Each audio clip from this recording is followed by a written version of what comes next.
खानापूरमध्ये DCC bank बद्दल पत्रकार परिषद बोलवलेली आहे। या पत्रकार परिषदेमध्ये उपस्थित असलेले सर्व पत्रकार त्याचबरोबर या ठिकाणी आपल्या या भागाचे MLC चंद्रराज हट्टीवळी, त्याचबरोबर मागच्या पिरियडपासून चालकासाठी प्रयत्न करणारे आमचे राजू सिद्धाने, या ठिकाणी मागे आम्ही कमिटी केली होती आणि जबरदस्त अशी टक्कर दिली होती।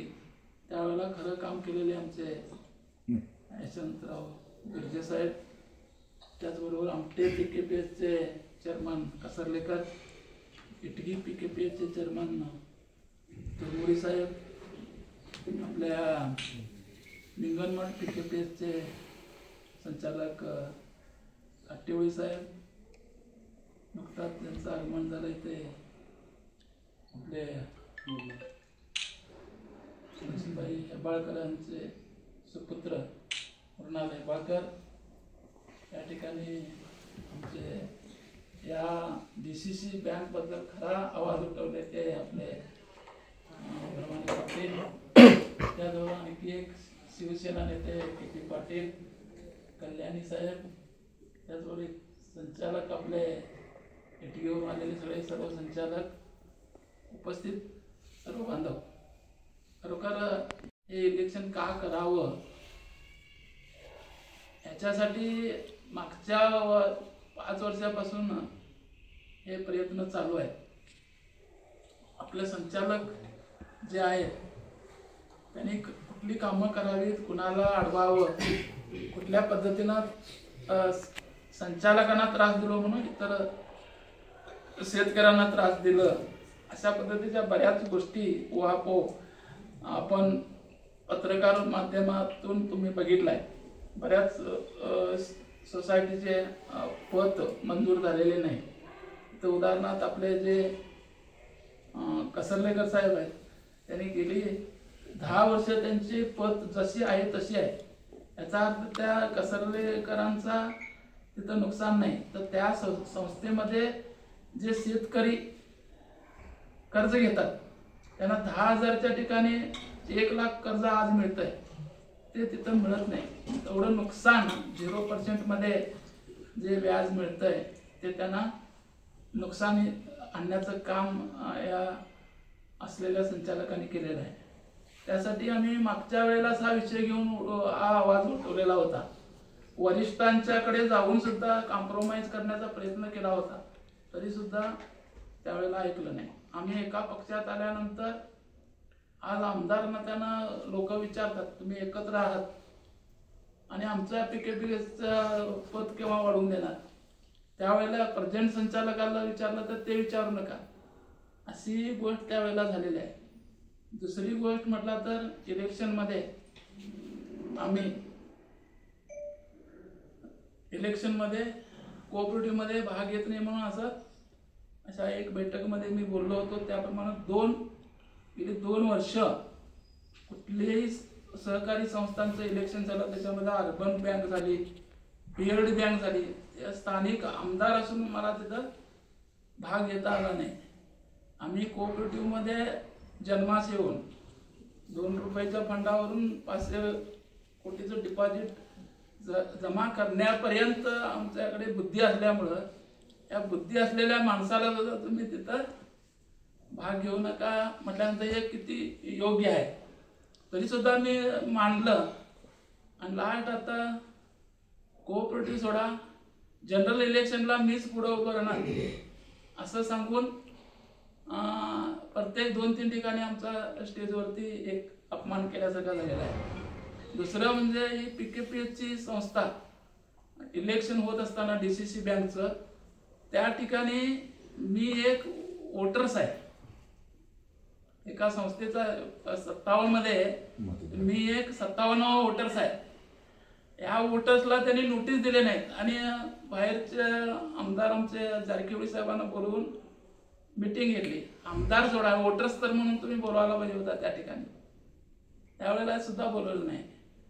आणि दबाव तंत्राचा वापर करून कुठल्या वरच्या लिडरना सांगून आमदार मागे घेतात, काही होत नाही, ते काय काळजी करू नका म्हणून वोटर्सना सांगायचं, असे प्रकार सुद्धा घडवून आजपर्यंत आम्ही लावलेला आहे. ते आम्हाला मान्य नाही.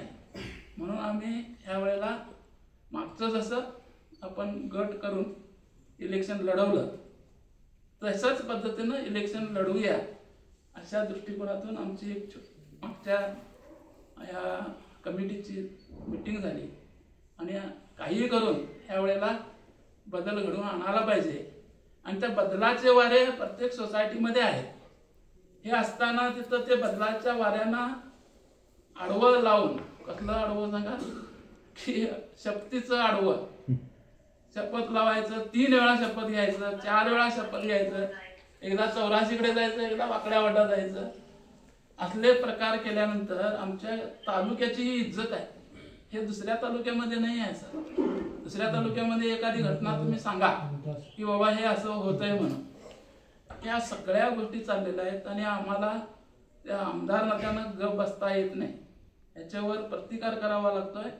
त्या दृष्टिकोनातून आम्ही एक काय ह्याच्यात भाग घ्यायचं, कुठल्या पद्धतीनं सुधारणा करायच्या, या दृष्टिकोनातून सुद्धा पावलं उचललेले आहेत. काही संघ संस्थांना त्यांची स्वतःची बिल्डिंग नाही आहे. संघ संस्था काढले वोटसाठी, परंतु तिथे व्यवस्था नाही. आतापर्यंत काही संस्था वोट करतात परंतु त्यांची पत नाही. शेतकऱ्यांना तिथं त्या संस्थेमध्ये पत मिळत नाही, म्हणजे कर्ज मिळत नाही, अधिक जागा नाही. हे सगळं बघून आम्ही त्या ठिकाणी आपले MLC आणि आम्ही आपल्या निरावरी निगम यांना पत्र लिहून सरकारनं जवळजवळ आजपर्यंत 41 संस्थांचा फंड, म्हणजे 25 लाखाप्रमाणे 41 संस्थांची नावं आमच्याकडे आहेत, तुमच्याकडे आम्ही ती सुपूर्द करतोय. आणि जवळजवळ किती 10 कोटी 25 लाख आता निर्मिती, म्हणजे निर्मिती केंद्र म्हणतो आपण, सरकारचं एक एजन्सी आहे, त्यांच्या थ्रूच ते काय होणार, बांधकाम होणार आहे. म्हणजे टेंडर वगैरे होतं, फंड येत नाही अशी कुणी गैरसमज करून घेऊ नये. उद्याच्या उद्या ज्याने आपण त्यांना पत्र देणार आहे त्या प्रकारचं कार्यक्रम सुद्धा आम्ही बीडीमध्ये केला, तिथं भूमिपूजन करून आलेलं आहे. त्याच्यामुळे उद्याच्या उद्या जी नावं देणार आहेत त्यांनी ते काम चालू करायचं आहे. असा सर्वात मोठा फंड तालुक्याला, सहकार खात्याला रयत भवनच्या स्वरूपामध्ये आलेला ही एक ऐतिहासिक गोष्ट आहे. आतापर्यंत कुठं झालेलं नाही किंवा घडलेलं नाही. याच्यामुळे त्या संस्थांना त्या शेतकऱ्यांची सेवा करण्यास फार मोठी काय सांगा सुविधा मिळणार आहे. त्याच्यामध्ये त्यांनी कुठल्या तरी जे काय शेतकऱ्यांना जी काय औषधं म्हणा, फर्टिलायझर म्हणा, कीटकनाशकं म्हणा, किंवा पाईपलाईन्स किंवा अवजार इत्यादी कुठलंही एखादं बोरगाव सारख्या ठिकाणी जी संस्था आहे तिथं चालवतात त्या प्रकारे करायला ही व्यवस्था आम्ही 1 रुपयाचा फंड वापस करायचं नाही अशा पद्धतीचा हा फंड सरकार जमा करत आहे. आम्ही ऐकलेली गोष्ट आहे की एक संस्थामध्ये एक बिल्डिंगचा लोन टाकलेला आहे 1 कोटी, ते कधी परतफेड होणार नाही अशा पद्धतीनं आहे.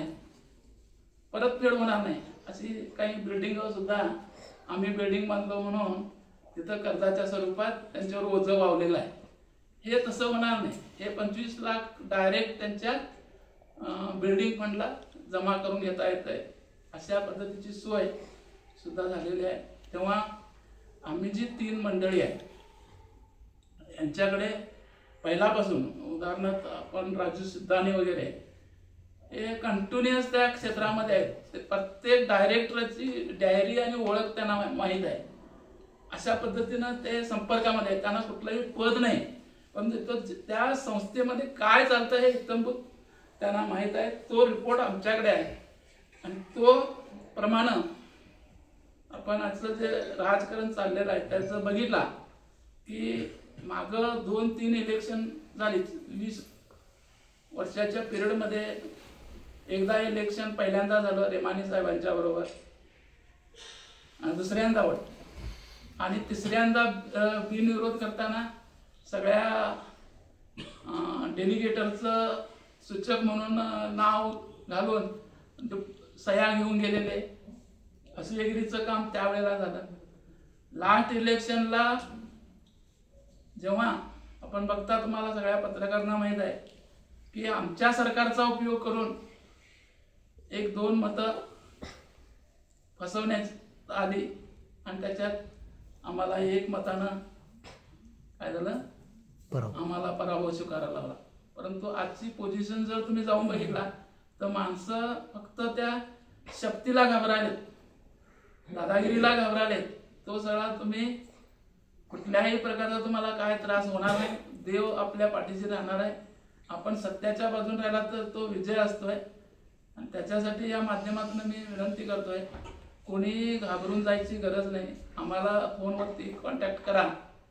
कोणी मी सांगितलंय परवा याला कारलगाला सुद्धा ते भोकणारं कुत्र चावत नाही आणि चावलं तर ते बोलत नाही.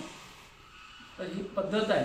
त्याच्यामुळं आमच्या तालुक्यातील सगळ्यांना एक या माध्यमातून विनंती करतोय, तुमचं वोटचे स्वातंत्र्य आहे, वोट स्वातंत्र्य आहे. तेव्हा खरं काय खोटं काय बघून तुम्ही मतदान करा. आणि ते मतदान नवीन आम्ही 3 माणसं आहे, याच्यामध्ये कमिटी निवड करणार आहे. याच्याच आमच्या पाठीशी तुम्ही राहा एवढं सांगून मी माझे दोन. साहेब, निरावरी निगममधून जो 25 लाखाचा प्रत्येक संस्थेला फंड आलेला आहे, हा यापूर्वी मंजूर करण्याचं का सौजन्य आपण घेतला नाही? आता इलेक्शन तोंडावर आल्यानंतरच का घेता, असा सवाल आहे. असं नाही, आता गेली 2 वर्ष फंडच दिला नाही कुठलाही.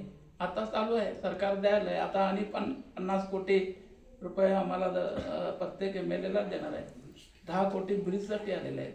हे आताच ह्याच पिरियडला चालू आहे सगळं. मग तुम्हाला ते इलेक्शनचं जरी वाटलं तरी ज्या आम्ही लिस्ट देणार आहे त्यातल्या काही संस्था आम्हाला वोट टाकत नाही, त्यांचं सुद्धा नाव आहे त्याच्यामध्ये. आता एकूण 42 संस्थांना झालं का? 41 नाव आहे. 10 कोटी 50 वोटच येत नाही, त्यांचं बी करू आणि लक्षात आहे. आमच्या चॅनलवर आपण पहिल्यांदाच असाल तर खानापूर तालुक्यातील तथा परिसरातील महत्त्वाच्या घडामोडी व महत्त्वाच्या बातम्या ऐकण्यासाठी व पाहण्यासाठी आमच्या चॅनलला लाईक करा, शेअर करा आणि सबस्क्राईब करा.